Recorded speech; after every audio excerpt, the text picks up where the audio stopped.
I've been coming even before I got to do any of this because I was a comic book collector. So when I went to film school here started. That summer I was like, San Diego, here I come. You know, and I would just drive down, didn't know anybody, just drive down each day and drive back. I was like, I wasn't even hotel. In the car, yep, that's how it goes. Just park in someone's parking lot for $15 or something, and tickets were like $30 a day or something. So. What is it about Green Lantern that you love the most about that comic? I like that it is one of the few that's kind of a space opera. It's so wide and vast in scope, and the stories that you can tell are a little bit different in that way, that they're totally epic. It's like the Ring cycle, or things like that. And I don't know. I've just always dug that in space. You can literally make anything happen. It's like, what do you want? It's like some weird alien, a crazy world. So it really gives you this broad canvas. Green Lantern does, shared by something like Legion of Superheroes or something. But Green Lantern's one of the great heroes too, So you get this combination of a great hero and a scope for the stories. Great, thank you. Can you tell us a bit about the genesis of this project? Yes. Jim Krieg kind of got myself and John together, and he was like, we want to do something with John Stewart. Maybe you guys can combine on it. And I want to like pull stuff from history, like have the classic hard traveling heroes,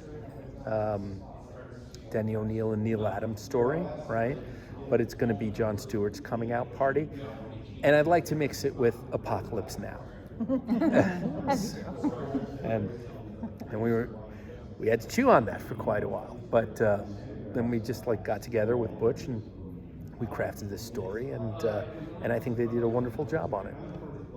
Were there any early conversations about why making this an animated, like Jon Stewart's debut in animated film versus a live action film in the DC universe? Well, I don't get to do the conversations on it like they should, and I will be in the audience as a fan, right? So we get jobs from Warner Home Video, and they do these direct-to-video, DTVs, animated superhero long form, right? So we were happy that they were considering, doing it, because sometimes they will do a character that they're kind of unsure about, and it's like, well, it's not that character, it's the Legion of Superheroes, and some that they think might not work. And this one, it was like, okay, it's a Green Lantern, and we're gonna have Jon Stewart out front. So we were very happy about that. But yeah, you guys got more pressure, I think Aldous, he could do it, right? Do both versions. Yeah, absolutely. Like, fantastic, right? I mean, voice acting, so good. What do you think makes Jon Stewart special as a clone of Green Lantern? I always thought that he's been kind of, special. I was going to answer a different question. The great thing about him is that he has this different upbringing. Sometimes it seems like some of the superheroes, like Batman, it's like, he's definitely tough. Parents killed and somebody who's like insanely rich, billionaire boy. It's like, I'm going to do something with I'm going to fight crime. I'm going to get the best trainers and stuff. It's like Jon Stewart has none of that, right? He's a person who worked his way up, and grew up under harsh conditions. And then he's in the military, and it's like more harsh conditions. And through it all, he kind of thrived, and he was created in this crucible you know, and so I think it's a little bit different than, you know, Tony Stark, billionaire. It's like, you know what I'm gonna do? Make this iron suit and fly around, right? I mean, it's all good. Thor, he's a god, you know. I mean, Peter Parker, okay, normal kid. John Stewart is like, I grew up in poverty, right? In a dangerous neighborhood. It's like that. Even that's different than Peter Parker's like, I might get beat up by a bully today in my perfectly safe neighborhood. That's tough, right? Can I ask about, like, nowadays a lot of writers and productions are bringing in kind of like diversity inclusion specialists to help them get, or make sure they don't do the tropey things and the, you know, stereotype situations. Was there any of that conversations while you were writing and in the script for this?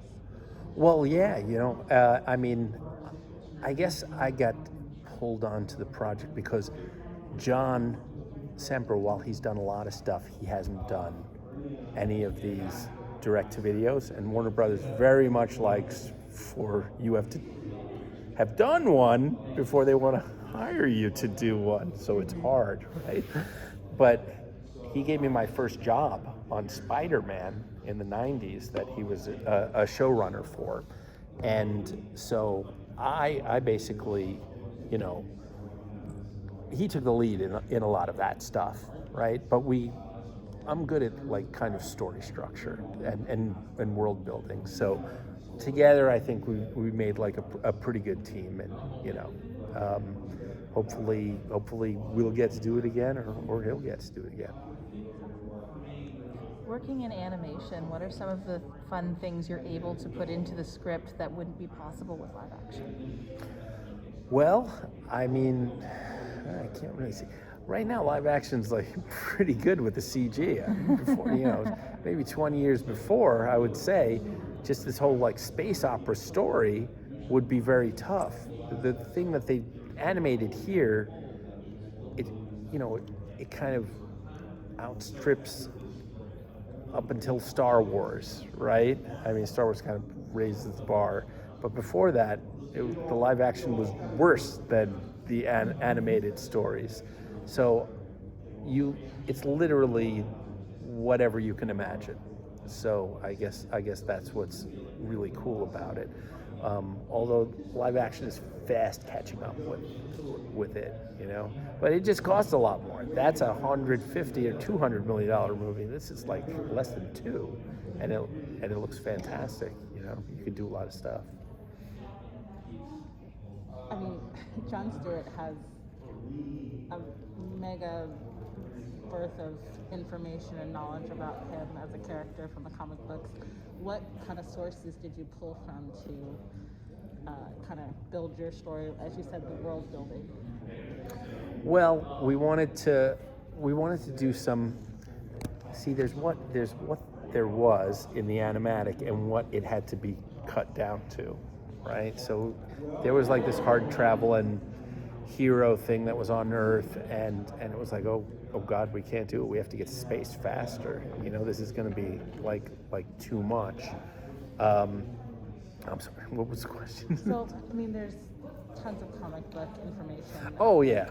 I mean, I guess I've read every Golden Age Green Lantern, every Silver Age Green Lantern, probably every Bronze. You know, then I get sketchier after, say, 2000, because I'm working at that point, so I can't keep up with everything. But we tried to pull from, you know, some of his stories, but there was also the mixture of trying to have within a framework of Apocalypse Now, which makes it its own thing. So hopefully, if this one does well, then we can get into some of Jon Stewart's specific adaptations, you know, or Warner Brothers. Okay. Yeah. What were some of the particular challenges of making the stories fit together with the Apocalypse Now sort of angle? You know, I think that went pretty well. I mean, and we do have this kind of minimum minimization of time. So you have to really get stuff moving, get it cooking pretty darn fast, or else it's going to be kind of a snoozer, right? But you're trying to work on multiple levels. I mean, there is the point of him getting a ring, which I hadn't really seen. What happens when a space ring comes down and starts talking to you, right? I mean, in the movies, it's been kind of glossed over. It's like, oh, this is pretty cool. Let me start using it, right? And it's like, we wanted to go through that. There's John has PTSD, which is kind of a universal soldier problem, right? We wanted to put that in. Then we're putting in relationship that's not always smooth between Green Arrow and John, and then they have to go up like in Apocalypse Now. When you see Martin Sheen in the first scene, you're like, he's screwed up. He is going to have to go back in the jungle to fix what is broken. So we try to show John as like something is broken, and he's going to have to get back out on the battlefield and push his way through this. So it's not back into the jungle or back in the desert in his case. It's going to go out on a space battlefield and gain clarity that way. You know, so we're trying to work everything on multiple levels. Thank you so much. And there you go.